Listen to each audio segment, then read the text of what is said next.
Welcome. It is August the 9th. We're here. We'll be talking today about Atomic Habits, Chapter 7, The Secret to Self-Control.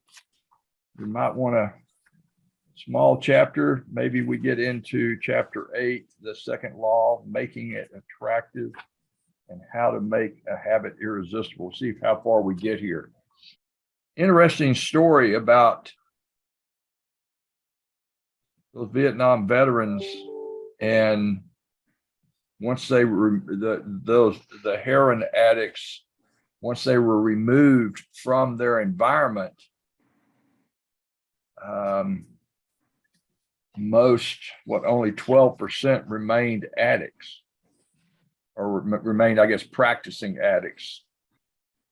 You know, that comment there, 90% of heroin users become re-addicted once they return home from rehab. George, Kenneth, welcome. That kind of goes into that thing about, you are the same you are today as you are 5 years from now, except for, well, you're around, kind of the same thing. Sure is. Well, let's pause for a second. Anybody started using any of the suggestions in the book? Anybody have any stories to tell? Artie? Yeah, so I'm now in the habit of when I get up in the morning before I do my walk, I'm now spending 30 minutes doing hamstring, Achilles, and quadricep. And there's 4 exercise sets in each of those that I do that takes exactly 30 minutes. And it's now a habit because when I get up, I don't think about it. I get the stretch tape, I get down in my positions and start going through all the steps necessary. So that's now a habit. You doing that every day or? Every day. It's awesome. Yeah. How many steps a week are you up to, Artie? About 105,000. Yeah. Good deal. That's good. Anybody else? Anything you used so far from the book? The one habit that's stuck that I started, which you guys have heard me report before, but even though I've had a second knee surgery now and my knees, it's getting better, but it's just last week. I still get out of bed and I now I feel compelled to straighten my side of the bed. And then if my wife's still asleep, I'll go into the living room and I'll do my, push-ups until I can't do them anymore. And then I roll over and do as many sit-ups as I can. And then I brush my teeth and get ready for my day. So like push-ups and sit-ups, even though my knees are uncomfortable, like they're now, I feel compelled every morning to do them. And it's barely been a month since I started that. Danny, I went back to an old habit, I guess forgotten, but back on track. First thing I do after out of bed, the first thing I try to read is my devotional. I've been doing devotional daily for, I guess, in the 9th year. But I want to do that first. I guess it sets the tone for me for the rest of the day. It's like no matter what kind of crazy email I open or what news I read after that, in that next 30 seconds, I'm ready. I think I'm better prepared. And it's something I do anyway, but changing the order, I think, has been a really positive thing for me. Cool. Anybody else? Oh, you're grinning. Oh, I've got lazy during COVID, honestly, because this is my background. I was used to getting up at work at 5. I get up about 5 o'clock in the morning every day to go to work because I had to commute, because I worked for Walmart as a store manager for 22 years. So then I get an insurance. I get where I don't get up at 5 o'clock in the morning anymore. So the problem is we've been so busy over the last few months that I'm into work until like 8 o'clock at night. I'm still working at like 8 o'clock. So next thing you know, I'm up watching TV or whatever till like midnight.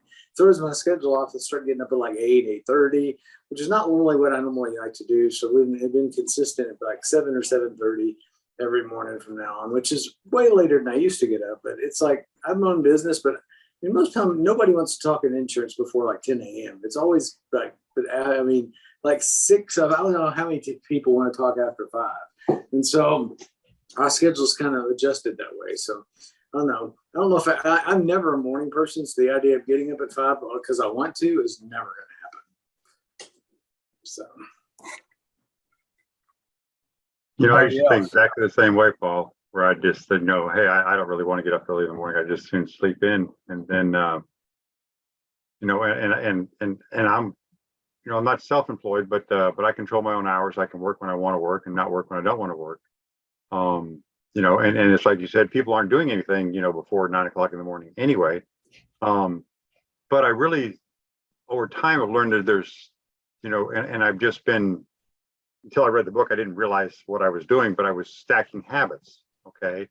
And so you know, I would try to get up and walk in the morning. And then I made a habit of walking, you know, and then I really like doing devotional at my church, which is just a mile away, 1.25 miles away. And so when I changed the route I walked and I started walking to church every morning, you know, and spend 40 minutes to an hour at church in devotionals. And then walk back home. And then, you know, I realized, okay, that's good exercise, but it's not enough all by itself. And so I started adding on other exercises. And then after had a motorcycle accident and messed up my shoulder, and, you know, my wife gave me, you know, some exercise to do for that. Okay. And, you know, after it healed and going through that process. And so I added them on. It's just been adding all these things on. And what I ended up having to do is actually get up earlier, because I couldn't do all of that before 9 o'clock in the morning. And you know, and have, you know, and the other thing I learned last fall was that in changing my eating habits, it's real important for your body's metabolism to kick it off as early as possible in the morning. Like the first thing you do, kick off your metabolism. Because if you don't, your metabolism slows down. It enters what's called a starvation mode, but it does that gradually over time, and we kind of do it to ourselves. Eating only 3 times a day is one of the things that causes you to be in a starvation mode, because that's too long. Your body doesn't have food in it. And so I've learned to eat every 2 to 3 hours. Not a lot, you know, 100, 200 calories at the most, but eating every 2 to 3 hours. And so one of the things I added to that routine was to, you know, have a shake and vitamins, which I never took vitamins because I'd never remembered to. Now it's part of getting my shake, and, you know, take some vitamins and I'm ready to go, you know, and then I go walking and come back, and, you know, and it just, it becomes a simple routine now instead of, so getting up is not a hard thing anymore, because it's just, hey, I got things to do. And so I have things to do in the morning now, instead of saying I don't have to be at work and do anything till 9 o'clock. I have a whole lot of things that I have that I put my habits in to do in the morning. In fact, I was just thinking today that that I need to adjust getting up a little earlier, even because I'm starting to run past 9 o'clock. I keep adding these habits on, things that need to be done, you know, that are very good to do, and I need to start getting up, you know, closer to, like you said before, Paul, closer to 5 o'clock in the morning, instead of you know, later. And be able to do all of those things that I've learned are very important for my health and well-being, and being able to do stuff. Yeah, I got lazy during COVID and started getting up a little bit later, and I've had to be very, very focused to, and I've gradually backed up my time to Paul, when you get out of sometime when you get, actually, you look like you just rolled out of bed on our 9 o'clock call this morning, and No, I was up like 7:15 this morning. Actually. And I'm thinking I'm ready for lunch. So looking really good at the meetings. Thanks, I really appreciate that. Yeah, 9 o'clock call, I'd be having my second meal, you know. Yeah, I was already having a cup of coffee, so. Well, guys, this whole thing about environment, and some of us were on the what was it, the 15 invaluable laws of growth. I know Herdy and I've been through that, I think 3 times, and Gary and I've been through it at least twice. And in there, John Maxwell talks about the importance of environment and all the things that make up environment. Your environment includes what you're hearing, people you're around, your physical environment, geographic environment. And I've been going through, in relationship to what he's talking about here, the Vietnam War and those drug users or those soldiers coming back as drug users in a high percentage. And what was it that 15% of the soldiers, while they were in country, were heroin addicts, but within 12 years, or within 3 years, only 12% of those had relapsed. So it was a lot to do with the environment and who they were around and such.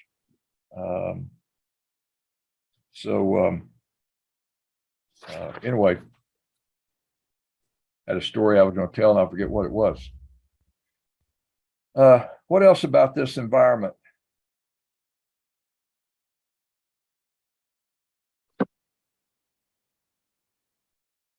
I don't recall. Does it say anything about your attitude environment, your mental environment? Well, it does a little bit. Hold on a second here. Yeah, here it is.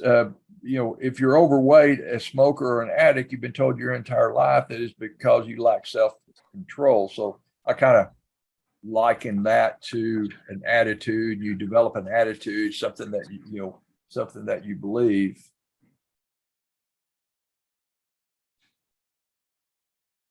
I really thought it was very intriguing to just to examine my environment and how it's affecting me and what I'm getting from that environment. What I do when I sit down on the couch, what does that mean to me? We talked about one person that's where they read a book for an hour. What do I do when I sit on the couch? Do I read a book? Do I watch television? Do I have a bowl of ice cream? I mean, that was one of their examples, and then just go through, the environment that I'm in, and then just the, and even before they were environment, when they're talking about the triggers, because environment is part of those triggers, that the two relate really well together.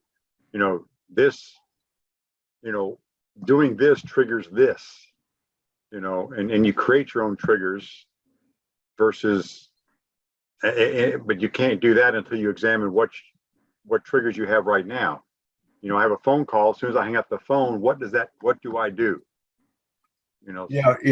George, I've, this week I have committed to myself to walk, run, anyway, travel at least 10,000 steps a day. And my week for my planning starts on Mondays. And my habit is to, when we get ready to eat dinner, I sit down on the couch and I grab the TV box, I turn the TV on. And my wife and I were finishing up last week. She had never seen Godfather. And there's a new Prime series out, 10 episodes, called The Offer. Have you seen it, Herdy? You're muted. No, be quiet. Don't give me another one. Yeah. And but The Offer is the true story of the making of The Godfather. And it was really interesting. I mean, they went through a lot of Godfather type things to get there, it turned out. Well, then we decided, so we did that, watched that over a few days, couple weeks. Then we decided we're going to watch Godfather 1, 2, and 3. And 3 was last night. Well, it was getting dark and I was I need to put about another 3,000 steps in. So I had to, I thought about that, and and that trigger of sitting down on the couch and start watching TV, and the next thing I know, and I need to go. Anyway, so I did. She finished it, and I've got to finish it later. So I did go out and get the rest of my 3,000 steps in because of that commitment. Another thing that I thought about in the environment, and George, you triggered that thought again that I had was, I have an hour-long exercise that it's kind of a class. Gary and Herdy, you've seen it, but where you do a timeline of your life, and you, from the time you were born till actually 10 or 20 years from now, and you just focus on successes. And ideally, you do this in a notebook and just just tape the pages together, and then keep the notebook in your backpack or something somewhere you can add to it, because the thoughts will continue to come to you about successes. And I hadn't done that in a couple of years. I hadn't pulled it out in a while, but I pulled it out a while back because I wanted to start thinking about successes. The idea is you think about successes, and as we get older, and like me, you're trying to turn into a curmudgeon, being cynical and a few other things, is that think about those successes and go back in time and what was going on in your environment around that success. Who were you around? What TV shows? Music you were listening to, everything. And it dawned on me a couple of weeks ago that I read. Everybody know who Louis L'Amour is? He died in the early 80s. A lot of Western books, like more or less dime Western novels, and then he started writing some other books as he got older. He died in 1984 or so. He's maybe the number one of authors that have been dead for at least 20 years. He has more books, more fiction in print than any other author. And he's still 80 books in print. So I decided that I was going to start on my walks and my runs, I was going to start listening to the Sackett series, going back to his prequels dates back to the late 1500s. And the reason for it is that during the time I was listening to those or reading those books, I had some really great successes. I was really energized in creativity, so that maybe that will help me become more creative. Anyway, but environment thing to put me back in that previous environment. I think another environment that can affect you too is something that you kind of create yourself, and that is just example. We've all known people that have a super messy office, and it affects how they work. I mean, that's another version of environment, because if their office is a complete disaster, then they can't get anything done because they can't find anything they need to do. So, I mean, I think there's a lot of different aspects of environment that affect us. Yeah, I agree, Paul. I kind of grew somewhere along the line. I picked up the idea that the sign of a successful person is somebody that is, a clean. I forget now how it went. I'm glad I've forgotten it, but basically what you said, yeah. If a sign of successful person is a cluttered desk, something like that, and I agree, it's not good. And Paul Martinelli, Scott knows Paul, and I was on a call with him probably about 7 or 8 years ago. One night, there's a few hundred people on the call, probably, and I hit *6, asked a question, and he said, "What does your desk look like, Danny?" And I said, "What do you mean my desk look like?" He said, "Tell me about your desk." And I said, "Well, it's actually a 4 foot by 9 foot conference table." And I said that. He asked some questions about it, and I told him about about it and some other things. And he said, "What percentage of that table can you can you see what percentage can you see of the top of that table? And I said, oh, probably about 20%. And he said, that's a big cause of your confusion and your frustration. And he said, before you go to bed tonight, I recommend you do something with it. I don't care if you put it all underneath the desk, but you clear that desk off. And only thing, he said, where's your computer? And I said, well, the laptop sits right here on it. And he said, that should be the only thing, and it should be closed. And so when I came, so I started doing that night. When I came downstairs and that next morning and saw that clean desk, it was refreshing. Yeah. Danny, I'll share a quick story. Client architect pleaded with me to help his wife, who was a award-winning graphic designer. Went to her office. She offered a seat. Her desk was blue. I mean, it was this deep on top. Took an arm and scraped it all off on the floor. Literally. She says, okay, let's start the meeting.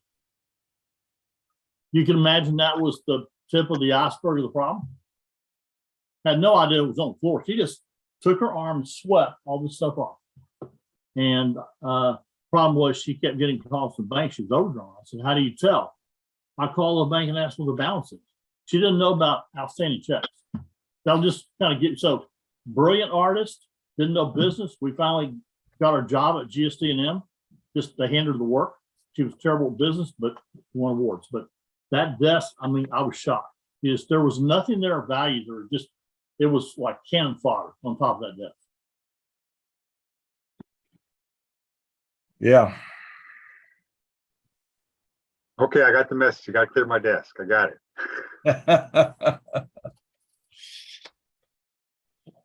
What else in this chapter?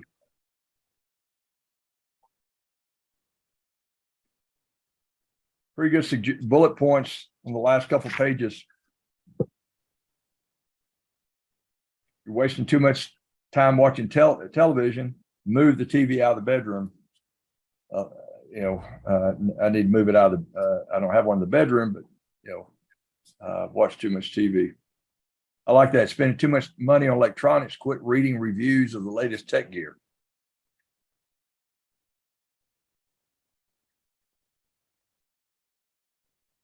Some of us know chiropractor here in town. I won't mention Jason's name, but he, I know he did that a while, 4 or 5 years ago, with the phones, and he and his wife started putting their phones in the hall closet at night. And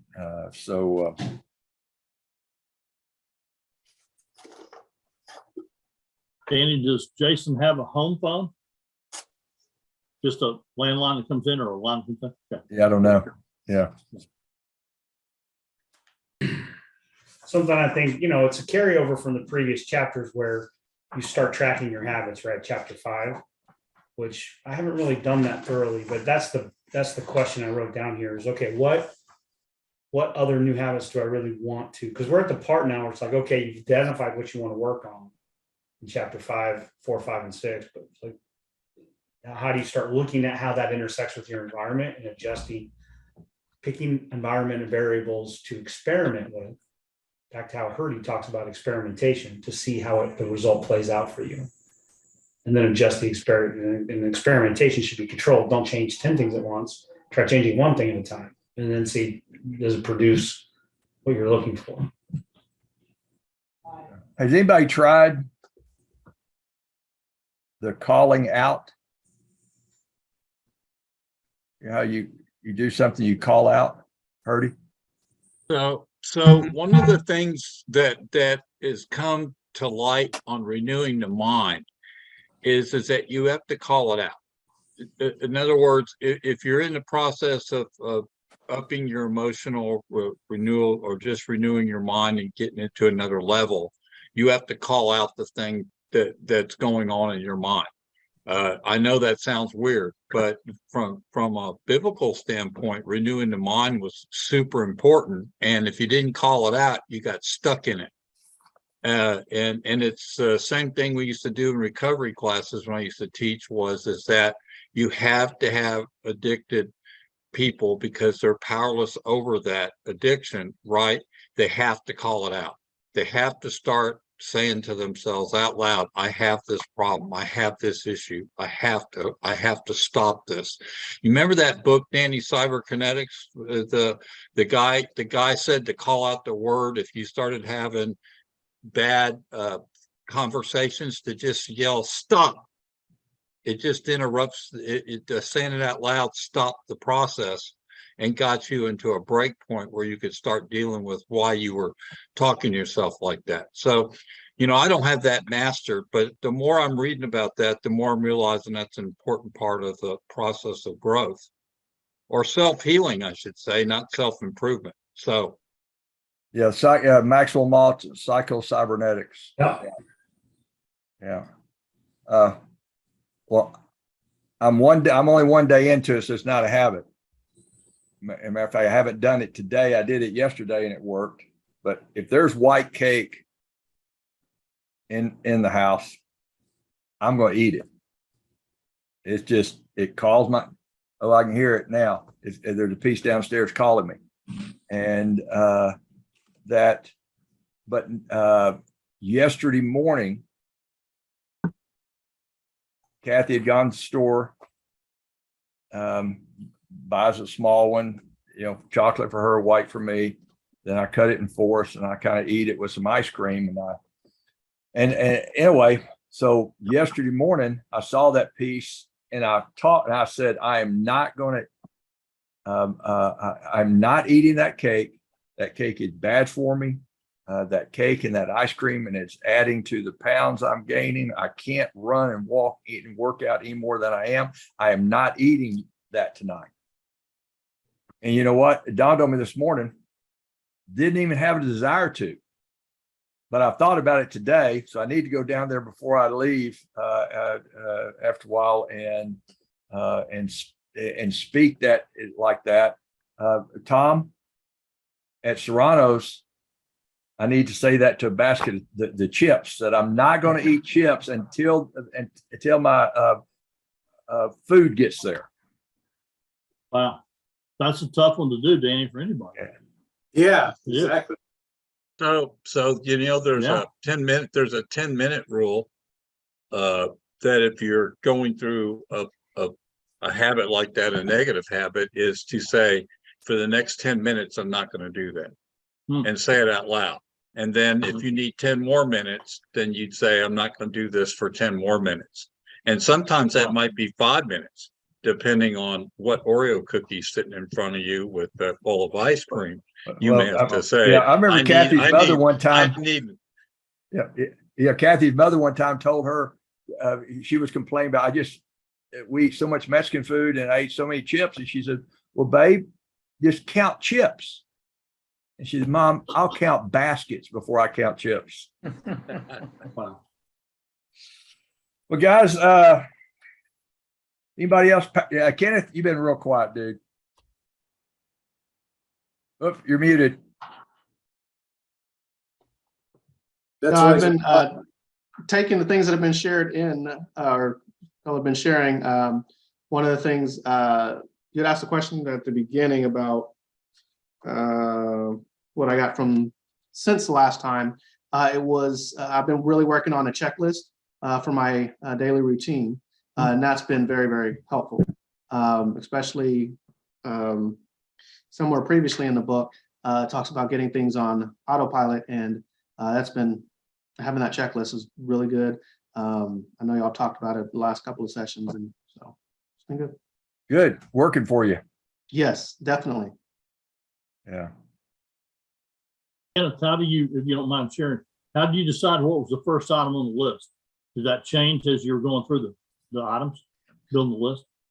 Well, it's interesting. So I originally had several checklists. There was a morning routine that I had for a while. There was a work routine that I've had for a while. There was a evening routine that I've had for a while. And I realized, well, why do I have all these lists? Let me just combine them into one. And so I've slowly been combining them into one. But the daily routine, as far as, why do I have how do I decide what's first? It just came just from different things that I've read and over life. There's obviously things that should be important, like looking at your calendar, knowing what's coming up, having that time of devotional, like you mentioned, getting some things done before I get off to work. So, Thank you. mhm. Now, you guys that are getting up earlier, are you going to bed earlier, George? Yes. Yes. So I started the habit of going to bed earlier instead of staying up till 11 or 12. I normally go to bed by 10. Yeah. And now I'm thinking if I'm gonna get up at 5, I need to start going to bed at 9. So Yeah. Yeah. Yeah, it matters. It helps a lot. It does. It's made a big difference in my sanity during the day. That Paul Martinelli also taught me that if you're frustrated about something, it's because you're confused. And confusion, if you don't get creative and asking yourself what you're confused about and start answering that question, and then what else and what else. So for confusion, if you don't get creative about your confusion, it moves into frustration. And I found that as I've backed my time up about an hour to hour and a half the last few months, and going to bed earlier and all, that I'm not near as frustrated because I get confused. Yeah, I'm I want my devotional time. I want some journaling. I want to work out and all this before work. And if I don't do it, I'm gonna push, the workout till the end of the day. Then I don't do it, and so I get frustrated. So sure helped me. It's helped me with the frustration during the day by just dealing with that early in the morning.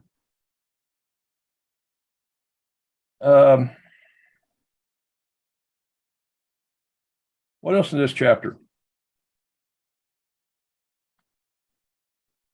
I thought it was kind of interesting at the end where they said to make your negative habits unattractive. And so, you're telling yourself the cake and ice cream's not good for you. It's preventing you from staying in shape. And so you're mentally telling yourself there are negative consequences. And so that's interesting because we cave when we go, I'll just cut myself some slack, or it's not going to hurt me that much. But it is like, because small incremental amounts add up to pounds. Yep. Something else that strikes me in this chapter is this is also the point at which we start to interact more with those around us in our environment, especially in our home or work environment, where if we want to make changes to the environment, it could start to affect people that are in our environment. And that may involve pushback.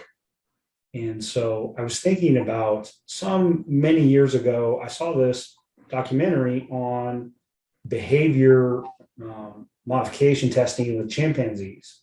They had run this experiment, and I watched this video where they took a chimpanzee troop and they put it into a room, and one of the members was not with the troop. It was separated off before they put it into the room. In the middle of the room was a pole that was slicked with grease. And at the top of the pole was a little platform with a big pile of bananas on it. And so when the chimpanzees came in and checked out the room, they looked at the bananas and they went to start to try to climb the pole one at a time, and they couldn't climb it because it was greased. And after a number of attempts by various chimpanzees in the troop, they all gave up trying the pole. Like, it can't be done. Then they brought this other chimpanzee that had been separated from the troop into the room. And the chimpanzee was looking at the pole, looking at the bananas, looking at everybody else, looking at the bananas, looking at everybody, confused, right? Why aren't you getting in it? So then it started to head to the pole to get the bananas. And several of the large males in the group came over and beat it, would not let it get on the pole, because the new normal for the troop was it's not possible. Now, I don't know if that's what the scientists were saying is the observation they inferred is there's a new knowledge in this tribe that that's not possible. And they're not going to let somebody try something they don't believe is possible. And so I think as we encounter the environment that we're in and we run into people who don't think environmental changes we want to make is right or good or possible, we have to overcome that objection to our environmental changes, in addition to our own objection to changing our own environment because it's comfortable. So I think this part in the process gears up to, we got to go out there with the people in our world, in our environment, and negotiate some of these changes. You know, it's interesting. I really looked at that probably 30 years ago, or actually began to deal with it 30 years ago, 35 years ago or so, when I decided I didn't really like the person who I was and I wanted to change. And through a lot of, seminars and working with around very successful people and asking them questions and learning from them, I really worked hard to be a different person, and did it for 10 years with minimal success. And then I left active duty, started a trucking company, and had to work in a different city. So I was only home on weekends. And I almost changed overnight. 10 years of preparation. When I changed my environment, now it deals exactly with what you were talking about, Scott. So in our environment, we normally think of physical. The physical environment had nothing to do with my ability to change. It was the fact that if I was going to change me in the way I acted and reacted with people, they had to also change in the way they acted and reacted with me. And they were not going to do that. Yeah. Not voluntarily. Yeah. Okay. There's a whole process with that, George, on how, as you're changing with what Paul mentioned earlier, that we're going to be the same 5 years from today as we are today, except for the people we hang out with, who we're around, coming on this call once a week. But people that you're in your spheres of influence, what you watch, what you read, and what you listen to. And that is in the second part of that what it starts coming to, that Scott was saying, and what you're saying there, is that if you can all of a sudden, boom, change your physical environment that includes people, remove yourself, then you have and I'll text everybody a little diagram of this, but you have to remove yourself. You have to change your environment. Okay. But otherwise change is very, very slow. Right. So think of the problem. The environment that I had to change was being around my family. Yeah. Yeah. Well, the next thing is how you deal. We need to have coffee. I'd learned how you started dealing with it, because it's how you relate to the people that sometimes you can't change. The assumption is that very few people suggest that, okay, get a divorce, don't see your kids, don't see your parents. So, but it's how you relate to them and how you respond to them, and that response process. So yeah, good stuff. Good stuff. Good for you.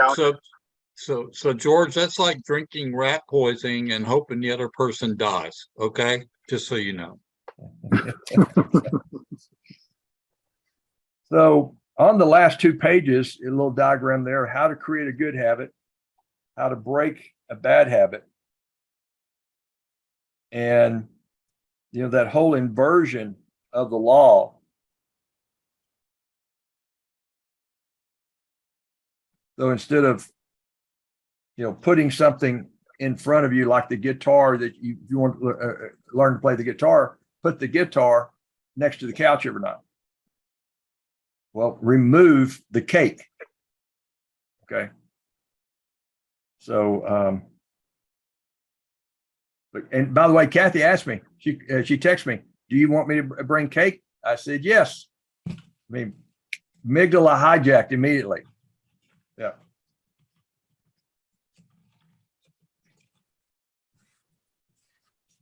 So Danny, do you think that, I think that part of habit creation is that we, sometimes are trying to wait for the right time to change something instead of right then, right? We make excuses for, okay, I've got to wait till I get this done, or I got to wait and start that next week, as opposed to right now.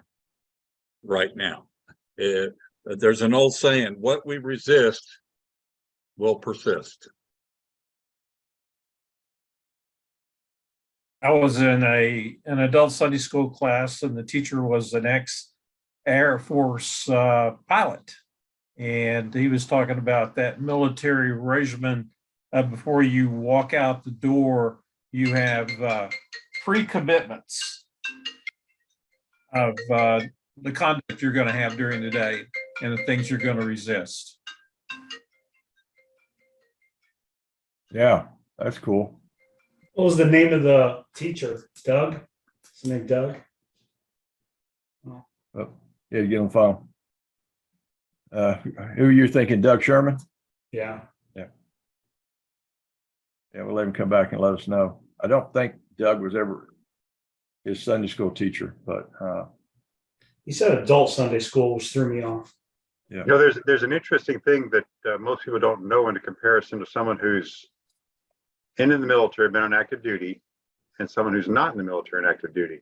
And it has to do with the number of decisions they have to make a day. Someone who's in the military makes 1/3 the number of decisions as someone who's not in the military every day. I totally believe that. So changing from that environment Yes.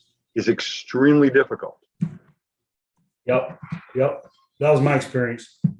Now, even though our military teaches leadership at all levels, there are so many programmed habits Yes. that you are learned and taught, Yep. which is what we're trying to do ourselves, so we don't have to make decisions about every little thing that happens in our life. We create the habits so they don't have to make decisions all the time. Yeah. It frees our mind to be creative, to do all kinds of things, to deal with emergency situations much better, because you're not dealing with every little minute thing. You know, you trained your mind.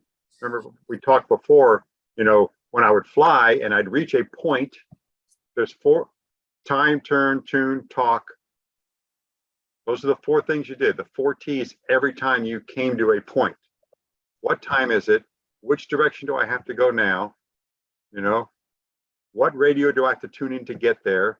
And who do I have to talk to? We can take those same things and apply it to everything in our life, which is one of the things I've been thinking about since we talked about that, is how I can take that same habit, and y'all didn't make me, when you said, you made me think of something I hadn't thought about in probably 15, 20 years almost, that same habit, and use it to, okay, I get up in the morning, boom, boom, boom, boom, boom, and you go through those habits, each time it just it's a trigger, and it triggers you all the time to not miss something each time you do something. Very good. Hardy, you're muted. I said, George, that's a good point. I would also think something that can hurt a habit is the routine. Sometimes the routine drives us crazy. Either we get bored with it or something, right? So honestly, I catch myself some mornings going, I got to walk today, and I'm excited about it. But then it became a routine instead of looking forward to it and putting some excitement into it and saying, well, I'm going to think about this while I'm walking. I'm going to do this today.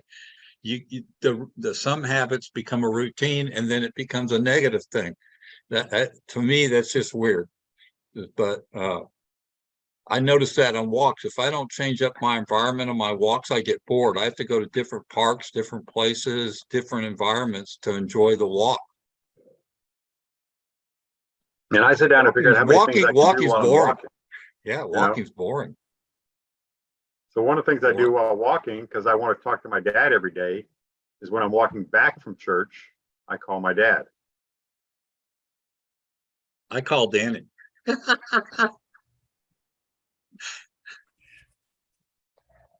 No, and I heard he's really bored. All right, guys. Well, let's wrap this up. You know, we all had a lot more to say about this than I thought. There's something here. I tried to find it again, but oh, here it is right at the end. But instead of summoning a new dose of willpower whenever you want to do the right thing, your energy would be better spent optimizing your environment. That's not the one I was talking about. Another spot in here about willpower. And I heard one time, and I've thought about it over the years, that willpower will always fail us. It will, or not always, but eventually. Eventually, we will fail relying on willpower. Maybe he's even said this at the beginning of the book, but he says, also, I've never seen someone consistently stick to positive habits in a negative environment. That's pretty, think about that. Yes, it's very true. But you'll find people, and I've listened to them before, who will tell you, well, I'm an adult. I know how to filter out all that. Actually, you don't. Your brain, it goes right in your brain. And it's a well-known fact, if you ever studied the human brain, it goes in no matter what you say, it's not going to go in. And it does affect you, regardless of what's said about it. Yep. All right, guys. Well, next week, let's move through chapters 8 and 9 next week. Not trying to rush this, and we'll slow down if we need to. But the dopamine habit, this next chapter, a little bit repetitive. It seems, but